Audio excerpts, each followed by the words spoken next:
하나님 말씀 보겠습니다. 열왕기하 23장 24절로 25절까지 말씀입니다.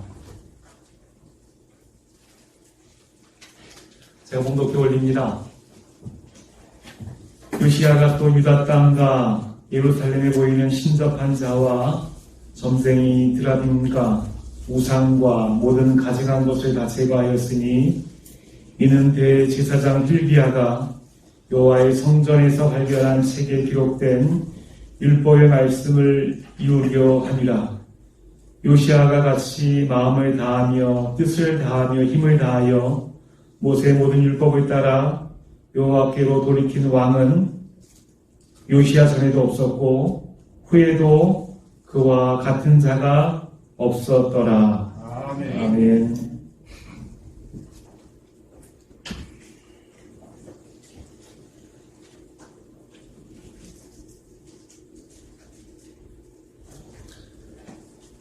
반가운 얼굴들이 보이는 것 같은데 마스크를 쓰고 계셔서 누가 누군지 잘 모르겠습니다. 그래도 여러분 눈으로 웃어주는 그 모습이 참 정겹고 좋습니다. 구약의 요시야 왕의 개혁을 묵상하면서 하나님께서 우리 시대에 또 우리 인생에 주실 부흥을 기대하는 세 번째 시간으로 신앙의 방향성을 회복해야 합니다 라는 제목으로 말씀을 전하겠습니다.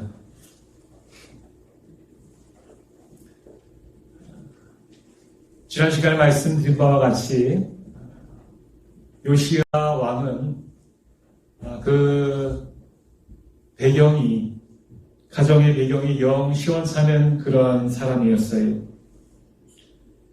이스라엘의 남유다는 한 왕조, 그러니까 한 가문이 계속해서 왕이 되었던 한 왕조니까요. 할아버지 또 그 위에 할아버지 계속 왕으로 쭉 살아왔던 거죠. 요시야의 할아버지 므낫세 왕은 한 55년 동안 그 나라를 통치했는데 나라를 다스리면서 하나님 보시기에 가장 악할 대로 악한 짓을 저지른 그런 아주 못돼먹은 왕이었습니다. 할아버지가 그러한 왕이었어요. 그 할아버지의 영향력 아래 자란 그 아들 아몬이란, 그러니까 아몬은 요시야 왕의 아버지가 되겠죠. 그 아몬 왕도 할아버지의 그 영향을 그대로 받아서 악한 왕이었어요. 이 아몬 왕은 악할 뿐더러 또 아주 무능력한 그러한 왕이었습니다. 그래서 집권한 지 한 2년도 채 못 돼서 이렇게 개혁 세력에 의해서 암살당하고 말았어요. 그리고 그 뒤를 이어서 우리가 계속해서 보고 있는 이 요시야 왕이 8살의 나이로 왕 위에 오르게 된 것입니다. 8살이에요. 우리가 교회에서 자주 보는 희주나 도율이 원절이 정도의 나이가 되겠죠. 8살의 그 어린 친구가 왕이 되었다라고 여러분 생각을 한번 해보시기 바랍니다. 얼마나 불안하고 얼마나 두려웠을까? 무엇을 알고 어떻게 정치를 할 수 있었을까? 특별히 아주 악한 할아버지, 또 아주 무능력한 아버지, 그 암울한 영적인 배경에서 자란 그 8살짜리 어린 왕이 과연 무엇을 어떻게 하나님 앞에서 기쁘게 선하시게 살아갈 수 있었을까? 참 풍전등화라는 말이 이럴 때 쓰는 말 같아요. 세찬 바람 앞에 흩날리는 그런 연약한 촛불과 같은 그런 인생이지 않았을까라고 생각을 하게 됩니다. 그런데 그 어린 왕이 8살짜리 어린 왕이 왕위에 오른 지 18에 18년이 지났을 때에 26살이 되었을 때에 성전에서 우연히 율법책을 발견하게 되고 율법책에 근거한 그러한 놀라운 개혁을 시행함으로 그 나라에 전에도 후에도 없었던 놀라운 부흥을 일으키는 그 주역이 된 것을 우리가 보게 되는 것이에요.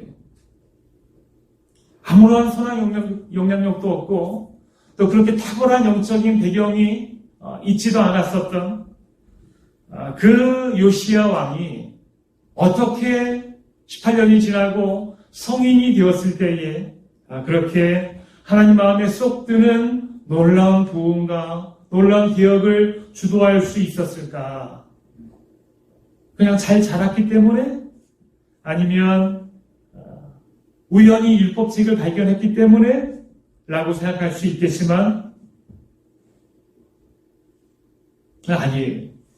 우연히 어떤 일이 있었기 때문에 그것은 아닙니다.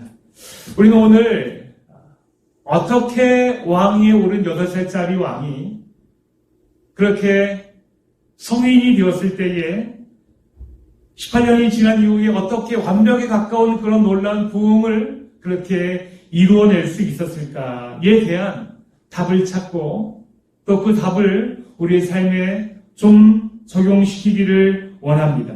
그래서 우리의 삶에도 하나님께서 한 줄기 성당과 같은 그 햇살과 같은 놀라운 부흥의 그 영향력이 우리의 삶에도 깃들 수 있게 되기를 간절히 원합니다.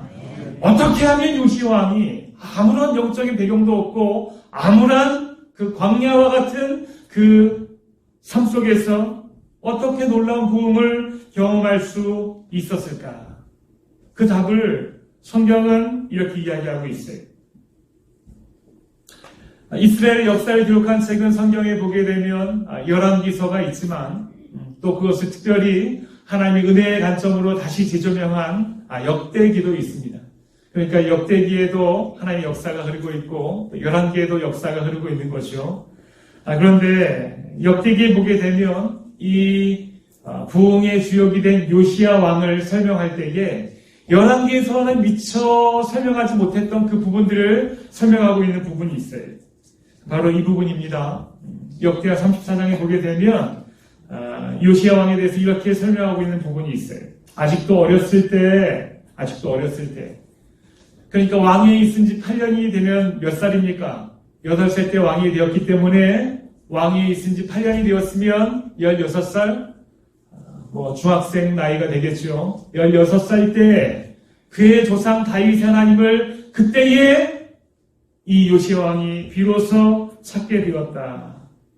16살이 되었을 때 요시야 왕이 하나님의 은혜가 무엇인지, 하나님의 능력이 무엇인지, 하나님의 도우심을 어떻게 구해야 되는지에 대해서 관심을 가지고 거기에 대해서 비로소 찾게 되었다라는 거예요. 16살 때에 그 인생에 놀라운 대전환이 이루어지게 된 거예요. 2절 말씀을 보게 되니까 이렇게 나와 있습니다. 여호와 보시기에 정직하게 행하여 그의 조상 다윗의 길로 걸으며 좌우로 치우치지 아니하고, 이게 마음에 의지가 있었던 거예요. 마음에 결단이 있었던 거예요. 내가 이 나라의 왕으로 이 나라를 섬기게 될 때에 우리 조상 다윗의 길처럼 내가 그렇게 좌우로 치우치지 않고 걸어가려는 그 의지가 있었어요. 그 방향성이 분명히 있었어요. 근데 내 힘으로 잘 안 되는 거예요. 그래서 하나님을 찾게 되는 거예요. 하나님, 어떻게 하나님의 능력을 얻을 수가 있습니까? 하나님의 능력이 어디 있습니까? 하면서 그 안의 방향성대로 걸어가고자 애를 쓰다 보니까 하나님을 찾는 그 인생이 되어졌다라는 거죠. 아직 8살 때, 9살 때, 10살 때, 아주 어렸을 때는 잘 몰라요. 그런데 이제 서서히 무엇을 알게 되고 어떻게 나라를 다스려야 되는지 알게 되고 고민을 하게 될 때에 서서히 그 안에 무엇이 심겨져 있었는지, 그 안이 어떠한 방향성대로 신앙의 방향성이 그렇게 뿌리내리고 자라고 있었는지가 분명히 보여지기 시작하는 거예요. 이런 방향성이 없었으면 그저 그렇게 할아버지가 했던 대로, 아버지가 했던 대로 악하고 그렇게 못된 짓들을 하며 그렇게 살아갈 수 있었을 거예요. 근데 요시야 왕은 8살 때, 9살 때 아무것도 몰랐을 때는 티가 나지 않았지만 점점 자라가고 있으면서 이제는 청소년기가 되었을 때에 그의 마음에 고민이 되고 어떻게 하나님의 뜻대로 이 나라를 잘 이끌 수 있을 것인가에 대한 고민을 하면서 하나님을 찾게 된 거예요. 그것을 통해서 요시야 왕의 그 내면에, 그 중심에 어떠한 신앙의 방향성이 자라고 있었는가라는 것을 알게 되는 거죠. 그 신앙의 방향성이 자라고 있었기 때문에 요시야 왕은 그렇게 18년이 지난 후에 26살이 되었을 때에 율법책을 찾게 되고 그 율법책의 근거에서 놀라운 부흥을 주도할 수 있었던 것입니다. 그러니까 요시야 왕의 이 전환점이라고 한다면 26살에 성전에서 율법책을 찾았던 그때가 아니라 16살 때에 그의 마음의 방향성이 밖으로 나타나고 그렇게 하나님을 찾기 시작했던 때, 바로 그때라고 우리는 볼 수가 있는 것이죠. 그 안에 바른 신앙의 방향성이 있었기 때문에, 바른 신앙의 씨가 자라고 있었기 때문에 하나님을 찾기 시작한 것이고, 하나님을 찾는 인생이 되었을 때에 하나님은 어떻게 해서든지 그 인생을 만나주시고 부흥을 주도하신 것을 우리가 보게 되는 것입니다. 하나님 부흥의 방법은 여러분, 하나님이 허락하신 이 부흥의 방법은 지금도 유효한 것을 여러분 믿으시기 바랍니다. 정말 내 인생에 우리가 뜨거운 인생을, 뜨거운 부흥을 경험하고 싶다면 바닥에서 살아도 하나님이 주시는 그 기쁨으로 평안을 누리며 살아가기를 원한다면, 정말로 뜨거운 감격으로 눈물을 흘리며 내 인생을 하나님을 누구신지를 보여주는 데에 내 인생을 드리고 싶은 그 부흥을 우리의 때에 내 인생에 경험하기를 우리가 원한다면, 우리는 먼저 내 안에 어떤 신앙의 방향성이 자리 잡고 있는가, 어떤 신앙의 씨가 자라고 있는가에 대해서 점검하고 관리할 수 있어야 되는 것이에요. 사람은요, 밖으로 나타나는 것이, 내 안에 있는 것이 그대로 나타날 수밖에 없습니다. 내 안에 있는 것이 언어가 되고요, 내 안에 있는 것이 행동이 되고요, 내 안에 있는 것이 그렇게 밖으로 나타나는 것이, 악한 일을 저지른 사람은 외부에서 코로나 병균이 악한 것이 아니라 내 안에 악한 것이 있기 때문에 악인이 되는 것이에요. 그 안에 있는 것이 그대로 나타날 수밖에 없는 것입니다. 여러분, 요즘 N번방 사건으로 또 박사방 해서 많이들 시끄러운 것을 아실 거예요. 참 못난 남자들이 어린 여성들의 그 야한 동영상을, 또 야한 사진을 보겠다고 비싼 돈을 지불하고 그렇게 텔레그램에 접속을 하고 또 그렇게 돈을 지불하고, 그래서 그러한 영상을 보기도 하고 또 그 사진을 다시 재유포하기도 하고, 근데 범인을 잡았는데 보니까 범인이 26살이나 또 고등학생이 되어서 참 그것이 더 기가 막히기도 한 그러한 악한 모습들을 우리가 보게 됩니다. 뉴스를 보니까 얼마 전에 그 N번방에 가입을 했었던 한 40대의 남자가 자기의 신원이, 정보가 이제는 다 낱낱이 보여지게 될 것이 두려워서 그만 자살을 했어요. 비싼 돈을 주고 그렇게 음란물을 보여주는 그 방에 내가 들락날락 거렸다는 것이 이제 다 알려지게 되면 내 인생이 끝났다, 아마 이런 생각을 하게 된 것 같아요. 그래서 그렇게 자살을 했습니다. 근데 그 자살한 그 사람의 짤막한 유서의 내용이 뉴스에 나왔는데요. 이런 내용이었어요. 박사방에 돈을 입금했는데 일이 이렇게 커질 줄을 몰랐다. 피해자와 또 나의 가족, 친지들에게 정말 미안하다. 이런 내용이었어요. 보건대 일이 이렇게 커질 줄 몰랐다. 일이 이렇게 커질 줄 몰랐다. 무슨 뜻입니까? 내가 저지른 일이 이렇게 커지고 사건화 되어지고 또 범죄화 되어져서 이렇게 들통날 줄 몰랐다. 그래서 내가 이렇게 지독한 망신을 당하게 될 줄 몰랐다는 것이죠. 바꿔 말하면 일이 이렇게 커지지 않았으면, 범죄 사실화 되어지지 않았으면, 사건화 되어지지 않았으면 나는 계속 숨어서 그렇게 나쁜 짓을 즐겼을 거란 것이, 그것이 그 인생의 방향성이에요. 비싼 돈을 들여서라도 음란한 것을 보게 되고 그렇게 나의 음욕을 채우려 하는 그 인생의 방향성이에요. 평상시에 잘 모릅니다. 그런데 그 인생의 방향성이 있었는데 그것이 이번에 사건화 되어지면서 그것이 뻥 터져버린 거예요. 그래서 그것이 들통나 버리게 된 거예요. 그래서 그것이 두려워서 그렇게 자기의 삶을 스스로 끄는 거죠. 근데 사랑하는 성도 여러분, 정말로 더 무서운 것이 무엇인가 하면, 정말 더 무서운 것이 무엇인가 하면, 사건화 되어지지 않았지만, 또 뻥 터지지 않았지만, 그렇게 우리 안에 숨겨져 있는 그런 잘못된 방향성들이, 범죄 사실화 되어지지 않았지만, 뉴스화 되어지지 않았지만, 또 사람들이 다 아무도 모르고 있지만, 그렇게 잘못된 방향성들이 내 안에 우후죽순처럼 많이 있어요. 그런데 그것이 단지 사건화가 되어지지 않았어. 단지 밖으로 드러나지가 않았어. 우리는 그렇게 안심을 하고, 한숨을 쉬고, 안심을 하고, 들키지 않았으니까 괜찮아. 들키지 않았으니까 잘 몰라.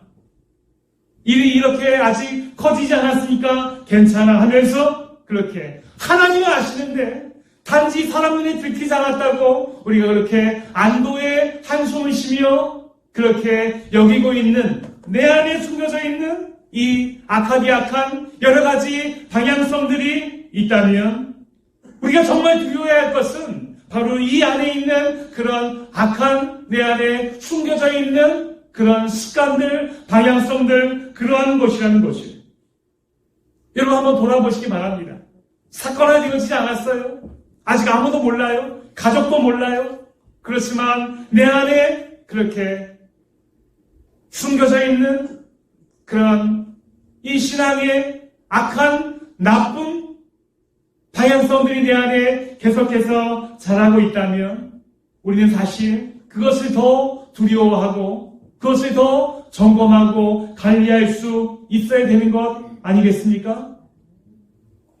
그 엠본방에 가입했던 그 사람이 사건화되어졌기 때문에 그렇게 자살할 정도로 두려워했다면 하나님 오시는 이 세상을 살아가고 있는 우리들이 사람은 모른다 할지라도 하나님이 알고 하나님이 분명히 보고 계시는데 그 하나님 앞에 우리는 두려워해야 하지 않겠습니까?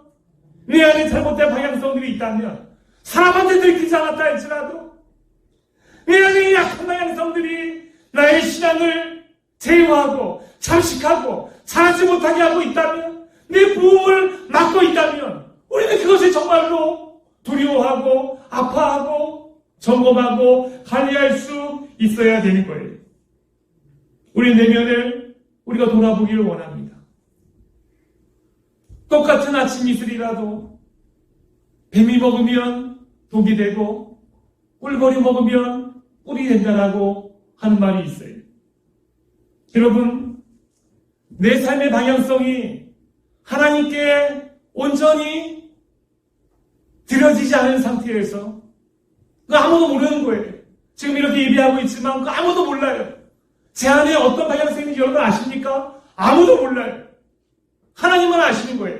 근데 이 방향성이 하나님을 향하여 있지 않은 상태에서 우리가 똑같이 예배하고 똑같이 말씀을 듣고 똑같이 기도하고 똑같이 은혜를 접한다 하더라도 여러분 그것이 우리에게 잘할 수 있는 자양분이 되는지 아니면 잘하지 못하는 우리의 독이 되는지 분명한 것이, 내 안에 어떤 방향성을 가지고 있는가에 따라서 우리에게 은혜의 수단들은 어떤 사람에게는 성장의 자양분이 되기도 하고 어떤 사람들에게는 교만의 독이 되기도 한다는 사실을 우리는 분명히 기억할 수 있어야 하는 것입니다.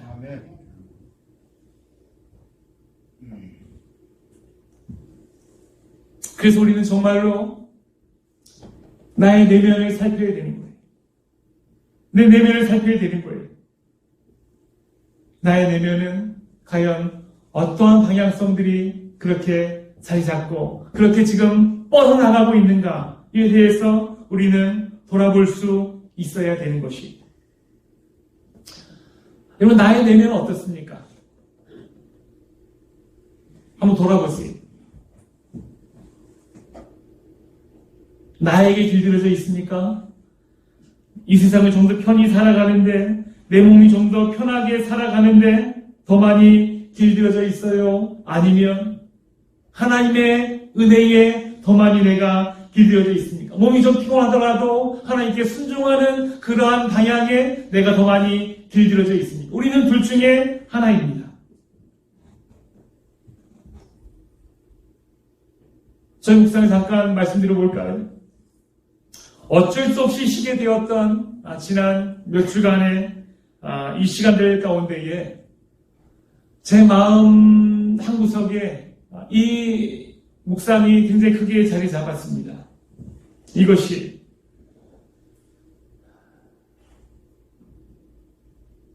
몇 주간 쉬니까, 쉰다는 표현이 좀 그렇습니다.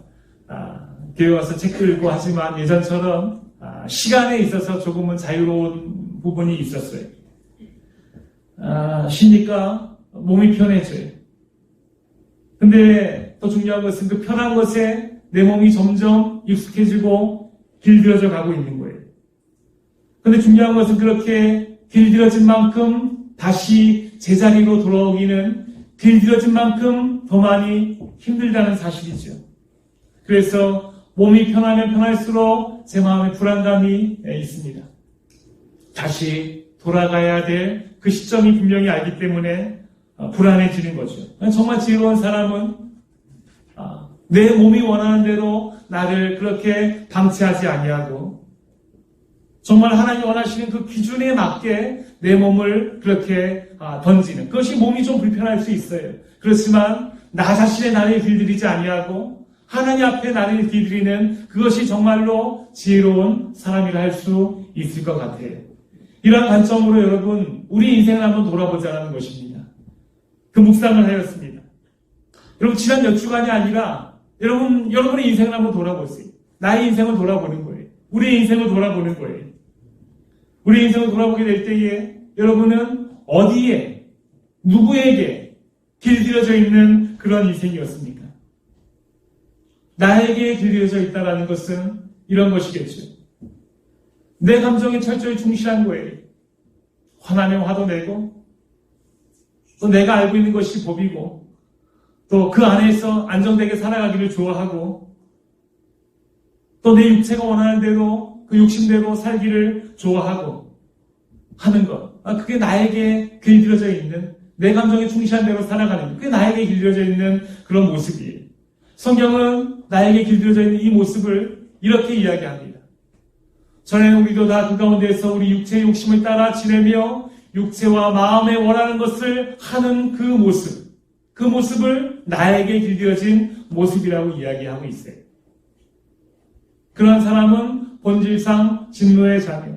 그러니까 우리가 그냥 태어난 대로 살아가게 되면, 그렇게 하나님의 특별한 은혜의 수술을 받지 아니하면 우리는 그렇게 나에게 충실한 대로 살아갈 수밖에 없는 그 모습인 거예요. 그 인생을 살아가고 있을 때에 하나님께서 은혜로 차단하시고 은혜로 수술하지 아니하면, 그 순간에 우리 인생에 예수 그리스도가 들어오지 아니하면 본질상 진노의 자녀로 지옥 갈 수밖에 없는 것이에요. 여러분, 나는 지금 어디에 길들여져 있는가? 여러분, 분명히 돌아보고 점검하고 진단할 수 있어야 합니다. 솔직한 자기의 모습을 진단할수록 더 건강한 회복이 일어날 수밖에 없는 것이. 자, 나는 어떻습니까? 이렇게 나에게 길들여진 그런 사람입니까? 아니면 하나님께 길들여져 있는 사람입니까? 하나님께 길들여져 있다는 것은 이런 것이겠죠. 몸이 좀 힘들어도 하나님 앞에 나와서 기도하는 것이 더 좋고, 내 마음이 좀 상하더라도 그 사람을 미워하기보다 이해하는 것이 내가 좀 더 좋고 편하고, 그게 편하고, 미워하면 마음이 불편하고 사랑하고 이해하고 기도해주면 마음이 좀 더 편해지고, 아무리 길이 멀고 험하고 피곤해도 예배의 자리에 나오면 그 감격 때문에 내 몸과 마음이 편해지고 힘이 생기고 그렇게 되는 것. 그리고 그것이 바로 하나님께 길들여져 있는 사람의 모습이라고 할 수가 있을 것이에요. 이 두 가지 질문에 여러분을 대입해 보세요. 우리 이 두 가지에 꼭 들어가 있습니다. 간단한 질문이지만 이 두 가지 질문을 통해서 지금 나의 상태를, 내 안의 방향성을 우리는 점검할 수 있는 것이에요. 나는 어디에 길들여져 있는 사람입니까? 나에게 길들여져 있습니까? 아니면 하나님께 길들여져 있습니까? 아니면 그렇게 지금 바뀌어가고 있습니까? 이 신앙의 방향성이 하나님께 길들여져 있지 아니하면 우리 어떤 은혜의 자양분도 우리에게 들어왔을 때에 그것이 부흥으로까지, 우리가 그렇게 원하는 부흥으로까지 이어지지 않는다는 사실이에요. 나에게 길들여져 있는 나의 습관들, 나의 모습들, 나의 욕심들, 그것이 엉겅퀴나 가시처럼 우리 내면을 꽉 막고 있어요. 그래서 은혜의 자양분이 아무리 들어오고 들어와도 그것이 결국 부흥으로까지 이어지지 못하는 그런 안타까움이 있을 수밖에 없는 것이에요. 그럼 어떻게 합니까? 우리가 부흥을 사모하며 부흥을 위하여 그렇게 기도하고 있는데 그럼 어떻게 합니까? 어떻게 되겠어요? 기존에 있었던 우리의 이 익숙했던 방향성들을 제거하고 다시 하나님이 원하시는 그 방향성들, 하나님께 길들여져 있는 모습으로 내 안에 있는 내면들을 정리하고 또 관리하게 되면 그 이후에는 하나님께서 말씀을 주시고 또 은혜 주실 때 그것이 놀라운 부흥으로까지 이어지는 것을 우리는 경험하게 될 줄 믿습니다. 그래서 여러분, 사랑하는 우리 성도 여러분, 내 안에 잘못된 방향성, 또 내 안에 지금까지 나에게 길들여져 있고 익숙해져 있던 그런 것이 있다면 우리는 그것을 가감하게 깨고 부서뜨릴 수 있어야 되는 것이에요. 그렇게 하게 될 때에 하나님 주시는 그 은혜가 우리에게 삶의 개혁으로 또한 부흥으로 이어지게 될 줄 믿으시기 바랍니다.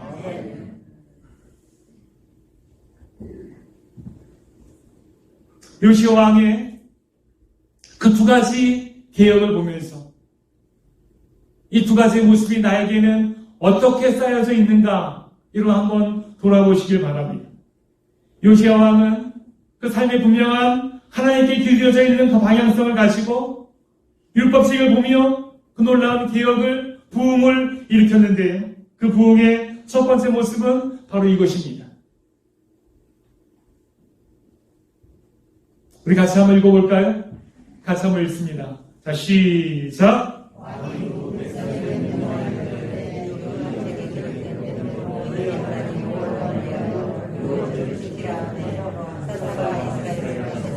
이스라엘 여러 왕의 시대와 유다 여러 왕의 시대에 이렇게 유월절을 지킨 일이 없었더니 이라고 되어져 있어요. 유월절이 회복되었어요.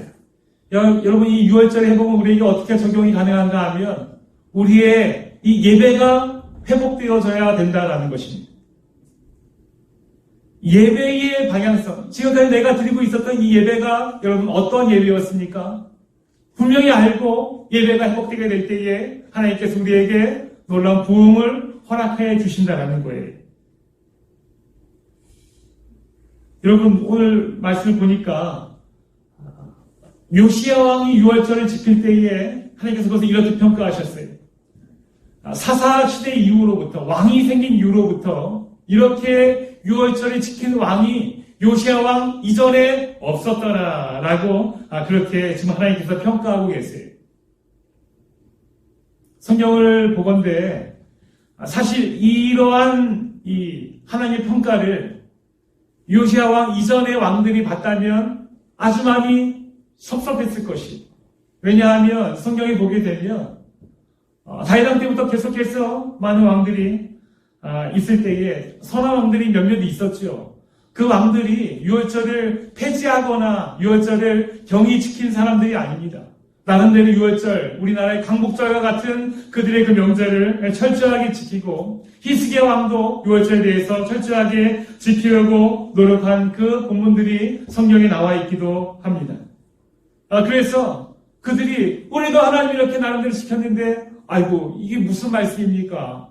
그 전에 이렇게 유월절 지킨 왕이 없었더니 라고 말한다면 그동안 내가 지켰던 유월절은 뭡니까? 라고 그렇게 말할 수 있을지 모르겠어요. 그런데 이것은 하나님의 정확한 평가예요. 여러분, 이 하나님의 기준과 이 하나님의 평가를 가지고 우리의 이 안식일, 이 주일을 한번 적용해 보기를 원합니다. 그게 아주 마음에 섬뜩한 거예요. 여러분, 우리는 지금 이렇게 코로나 기간 중에도 불구하고 하나님 앞에 나와서 정성스럽게 예배하고 있습니다. 예배하고 있어요. 한 번도 빠지지 않고 예배를 드리려고 애를 쓰고 노력을 하고 있습니다. 그런데 하나님께서 평가하시기를 이전에 드렸던 너의 예배는 예배가 아니다. 나는 너에게 한 번도 예배 받은 적이 없다라고 하신다면 여러분 우리는 깊이 고민하고 점검할 수 있어야 되는 것 아니겠습니까? 나는 예배 드린다고 들었는데 아니 그것이 예배가 아닙니까? 이렇게 유월절 지킨 일이 없었다고 말씀하신 것처럼 내가 지금까지 드린 예배는 하나님 예배가 아닙니까? 예배는요 내가 익숙한 대로 내 습관대로 드리는 것이 예배가 아니 그것이 우리의 방향성이었다면 이 방향성을 한번 점검해보자 하는 거예요. 이 방향성이 나의 방향성대로 예배를 드렸는가 하나님 원하시는 방향성대로 예배를 드렸는가에 대해서 점검해보자 하는 것이 내가 기쁘고 내 관점에서 예배를 드렸다면 그것은 하나님께서 단언컨대 이렇게 말씀하실 것이 너는 지금 예배를 드린 일이 없다라고 말씀하실 거예요. 예배를 말할 때마다 우리가 너무나 익히 잘 알고 있는 이 말씀 예배는 하나님께 드리는 것이고 예배의 주인은 언제나 하나님이신 것 이것이 성경이 말하는 참 온전한 예배예요. 그런데 어쩔 때 우리는 심사위원이 돼서 예배를 설교를 평가할 때도 있고 점수를 매길 때도 있고 또 어쩔 때는 관객이 되어서 쇼를 보는 마음으로 그렇게 감동을 얻으려고 내게 감동을 한번 줘보십시오라고 그렇게 팔짱을 끼고 있을 때도 있고 또 어쩔 때는 내 답답한 심정을 위로받으려고 예배를 통해서 위로받으려고 그 한 가지 목적만으로 우리가 이곳에 있을 수도 있어요. 물론 그러한 것이 예배를 통해서 해결이 되기도 합니다. 그런데 그것이 먼저 목적이 되어지게 되면 하나님께서는 정말로 엄히하게 이렇게 말씀하시는 거예요. 그것은 예배가 아니다. 너희 드리는 그 예배는 예배가 아니다. 너의 그 방향성은 예배가 아니다. 왜냐하면 너의 것을 채우러 오는 너의 예배이지 하나님의 주인이 되신 하나님의 예배가 아니다라고 분명히 말하는 것이 나의 상황에 상관없이 나의 기분에 상관없이 나의 감정에 상관없이 왕이신 하나님 앞에 나와서 그 하나님을 바라보고 그 하나님을 찾고 그 하나님의 영광에 내가 함께 동참하고 참여하고 함께 기뻐하고 그 하나님을 높여드릴 때에 그러할 때에 그 예배 가운데에서 그 예배에서 하나님이 나를 만나주시고 나를 회복하시고 고쳐주시는 것이지 그것이 다 배제된 채 나의 것을 채우려고 나의 관점으로 내가 그렇게 내 감정을 우선시하며 예배를 하게 되었다면 그것이 지금까지 우리가 가지고 있었던 예배의 방향성이라 한다면 우리는 이 예배를 통해서 쉽게 부흥을 경험하기가 쉽지 않을 것이라는 사실입니다. 우리는 이 질서와 이 순서를 헷갈리면 안 돼요. 이것이 헷갈려 버리게 되면 우리는 예배했지만 하나님 말씀하세요. 너는 예배하지 않았다. 우리는 분명히 예배했지만 나는 너의 예배를 받은 적이 없다 라고 우리에게 엄히하게 말씀하시는 거예요. 하나님 원하시는 참된 예배의 그 방향성, 우리 안에 그 바른 예배가 회복되기를 주님의 이름으로 축복합니다. 그 예배의 방향성이 내 중심의 예배가 아니라 하나님 중심의 그 예배의 방향성이 우리 안에 회복되게 되어질 때 바로 부흥의 순기능이 일어나게 되는 거예요. 그때 말씀이 말씀되고 예배가 예배되고 하나님이 하나님 되고 그 말씀을 말씀대로 받고 그날 때에 내 안에 기억이 일어나고 우리 안에 놀라운 부흥이 일어나게 되는 줄 믿으시기 바랍니다. 우리 안에 이 방향성이 과연 나 중심인지 하나님 중심인지 여러분 점검하고 관리할 수 있어야 하는 것입니다. 또 하나 요시아가 단행한 개혁들이 있는데요. 그것은 무엇인가 하면 우상을 제거한 것이었습니다. 처음에는 예배의 회복을 위하여서, 두 번째는 그 안에 있는 우상들을 제거하는 것이었어요. 여러분, 우리의 신앙의 방향성 중에 우상을 가지고 있는 분들이 있습니까? 아무도 없을 거예요. 아무도 없을 거예요. 집안에 우상이 있는 분이 있습니까? 아무도 없을 거예요.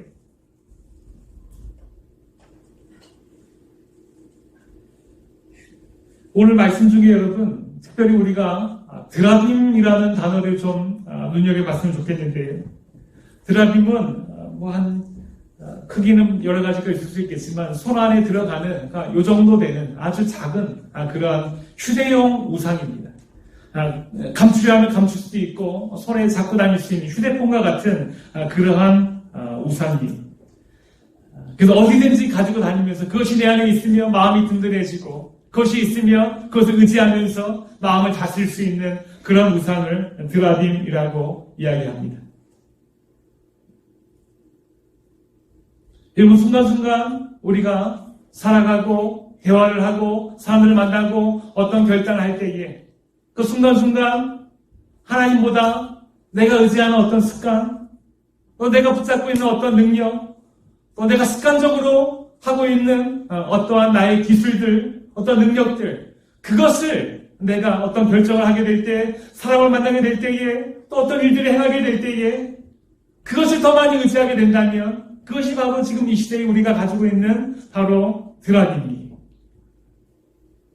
하나님보다 그것을 더 의지하고 하나님보다 그것을 내가 더 강력하게 붙잡고 그것이 없으면 마치 휴대폰이 없는 것처럼 마음이 전전긍긍해지고 마음이 좀 조급해지고 하게 된다면 바로 그것이 이 시대에 우리가 가지고 있는 드라빔이에요. 나이가 많이 먹을수록 우리에게 드라빔이 많이 생깁니다. 어떤 분들은 그것을 노하우라 이야기하기도 하고요. 어떤 분들은 그것을 기술이라고 이야기하기도 해요. 그런 것이 없으면 안 됩니다. 그런 것이 있어야지 이 세상을 좀 더 부드럽고 유연하게 살아갈 수 있어요. 그런데 그런 노하우나 그런 기술이 많으면 많을수록 우리의 삶에 하나님이 들어설 자리는 없어지게 되는 것이. 그렇게 하나님이 들어설 자리가 없게 된다면 그것은 내 안에 하나님보다는 드라빔이 가득 차 있다는 사실을 우리는 기억할 수 있어야 됩니다. 우리의 인생에 있어서 하나님을 찾고 하나님을 바라고 하나님을 의지하는 순간이 바로 이 예배의 장소에 나와서 예배의 당에 와서 예배드리는 이 순간만 하나님 나에게 왕이시고 하나님이 예배받는 대상이라 한다면 우리는 그거 지금 드라빔에 위해서 살아가고 있는 거예요. 내 삶에서도 내 삶의 모든 분야에서도 사람을 만날 때에도 어떤 결정을 할 때에도 어떤 일을 할 때에도 내 손 안에는 나의 드라빔이 아니라 나의 주인이신 예수 그리스도 그분의 십자가 그것이 내 안에 달려있고 그것을 붙잡고 있고 내 언어와 내 모든 삶의 행동 반경 속에서 예수님이 드러나는 그것이 나의 손에 잡혀있게 될 때에 우리는 정말로 예수님을 의지하고 드라빔을 제거한 인생이라고 할 수가 있는 것이죠. 아멘. 여러분, 우리의 이 방향성을 우리가 점검할 수 있어야 됩니다. 내 안에 이 드라빔을 의지하고 있는 인생의 방향성인지 아니면 그 주님의 십자가를 더 많이 의지하고 있는 인생의 방향성이 있는지 우리 이것을 점검할 수 있어야 돼요. 드라빔이 많으면 많을수록 우리는 예배를 드려도 말씀을 접해도 예배는 예배대로 드라빔은 드라빔대로 그냥 그렇게 살아가는 거예요. 드라빔을 다 제거하고 태워버리고 부셔버려야 되는데 예배는 예배대로 드리고 있지만 나갈 때 여전히 드라빔을 가지고 나가요. 사람 만날 때에는 우리 주님의 향기가 나기보다는 드라빔이 먼저 나가요. 나의 노하우가 먼저 나가요. 그렇게 되면 그 주님이 그에게 어떻게 역사하겠습니까? 내 인생의 방향성에 십자가가 뻗어나가지 아니하고 나의 노하우, 드라빔이 먼저 뻗어나가고 있다면 그 인생의 방향성에는 어떤 예배도 말씀도 놀라운 부흥까지 이어지기가 쉽지가 않다는 사실을 우리는 기억할 수 있어야 되는 것입니다. 사랑하는 우리 성도 여러분, 내 인생에 잘못된 그릇된 방향성이 있다면 여러분 수술해달라고 여러분 기도하시기 바랍니다.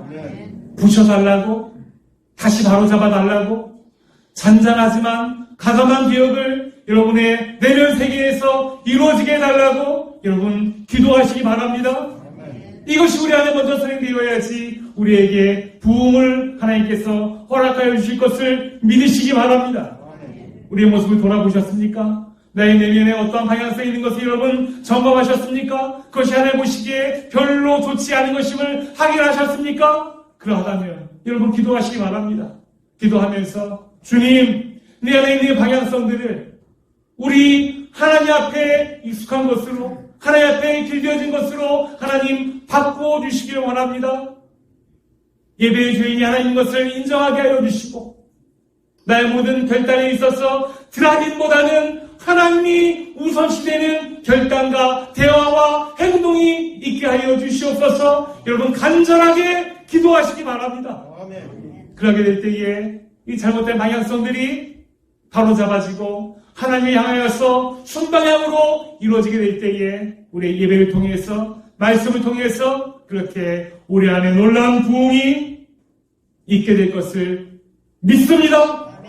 믿으시기 바랍니다. 이 부흥을 경험하는 우리 사랑하는 대강의 모든 가족들이 되기를 주의 이름으로 축복하고 축복합니다.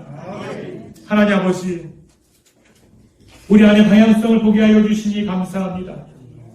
내 안에 습관적인 그런 방향성들을 그냥 내 안에 자라왔던 대로 자라가고 있는 그 방향성들이 잘못되어졌다면 하나님 바로 잡아주세요.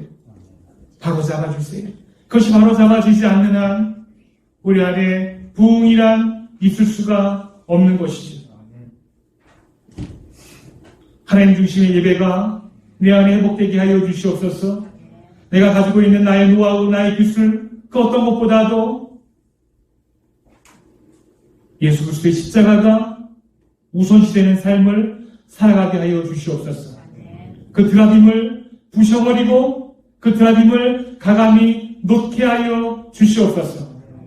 그럴 때 하나님께서 우리에게 놀라운 부흥을 허락하여 주실 줄 믿습니다. 그 부흥을 찬양하고 노래하며 간증하는 대강의 모든 가족들 되기를 원합니다. 축복하여 주시길 원하며 살아계신 예수 그리스도의 이름으로 기도드립니다. 아버지 하나님 감사합니다. 하나님 우리 인생에 그 부흥을 간절히 사모합니다. 그 뜨거운 감격으로 주님을 찬양하며 하나님 아버지의 영광을 이 연약한 몸으로 이 세상에 정말 반짝반짝 빛나게 보여주고 싶은 그 열망이 우리에게 있습니다. 그런데 우리가 너무나 연약해서 너무나 부족해서 이렇게 부흥을 사모하오니 우리 인생에 하나님이 주도하시는 그 부흥을 허락하여 주시기를 원합니다. 내 신앙의 방향성들이 내 중심으로 내 습관대로 그렇게 내 마음대로 잘하고 있다면 우리 하나님 수술해 주세요. 성령의 능력으로 다시 한번 만져주시기를 원합니다. 하나님을 사랑하는 것이 내 방식으로 되어져 있다면 하나님 회개합니다. 하나님께서 제대로 만져주시기를 원합니다. 나의 드라님들이 너무나 많아서 하나님의 살 자리가 없다면 하나님 성령의 능력으로 드라님들이 다 제거하여 주시옵소서. 내가 말할 때마다 우리 예수님이 십자가로 드러나는 그 삶을 나도 좀 살고 싶습니다. 하나님 아버지 수술하여 주시옵시고 그렇게 우리 인생에 놀라운 부흥을 경험하게 하여 주시옵소서. 주 앞에 나와서 귀한 예물을 드렸습니다. 어려운 때를 살아가고 있지만 순간순간 주시는 하나님의 은혜를 기억하며 이렇게 귀한 예물로 하나님의 우리의 마음을 힘껏 아뢰었습니다. 우리 주님께서 축복하여 주시옵시고 이 힘든 시기가 우리 사랑하는 성도들에게 하나님의 은혜와 평안과 기쁨으로 그렇게 힘든 시기가 되지 않게 하여 주시옵시고 자족함을 배우게 하여 주시옵시고 감사와 평강을 찬양하며 그 인생을 누릴 수 있도록 인도하시고 도와주시옵소서. 감사의 제목마다 11조의 그 피나는 제물들마다 우리 하나님 축복하여 주시옵시고 하나님께서 다친 손길들 위해 갑절로 부어주시고 채워주시기를 간절히 원합니다. 축복하여 주시고 이 헌물이 쓰이는 곳에도 우리 주 예수 그리스도의 능력이 날마다 교회를 통하여 나타나게 하여 주시옵소서. 한 달 한 달 세를 내기를 복사하며 교회에 문을 닫아야 되는 그런 어려운 주변 교회들이 있으니까 하나님 그 목회자들의 마음을 굳게 하여 주시옵시고 하나님의 말할 수 없는 사라바카부가 겪었던 그 까마귀의 은혜를 우리 주님께서 그들에게도 허락하여 주시기를 간절히 원합니다. 축복하여 주시옵소서. 감사드리며 살아계신 예수 그리스도의 이름으로 기도드립니다. 지금은 우리 주 예수 그리스도의 은혜와 하나님의 무한하신 사랑하심과 성령님의 감동 감화 부흥케 하시는 능력이 바르지 못한 내 신앙의 습관들을 버리고 몸이 힘들고 아프지만 조금 부대끼더라도 하나님께 길들여짐으로 놀라운 부흥을 우리 인생에 경험하기 원하는 그 마음을 가지고 주 앞에 엎드린 사랑하는 대강의 모든 가족들 위해 멀리 떠져 있는 그들의 자녀들 위해 그들의 일터와 오고 오는 모든 세대들 위해 지금부터 영원토록 항상 함께 있을지어다. 아멘.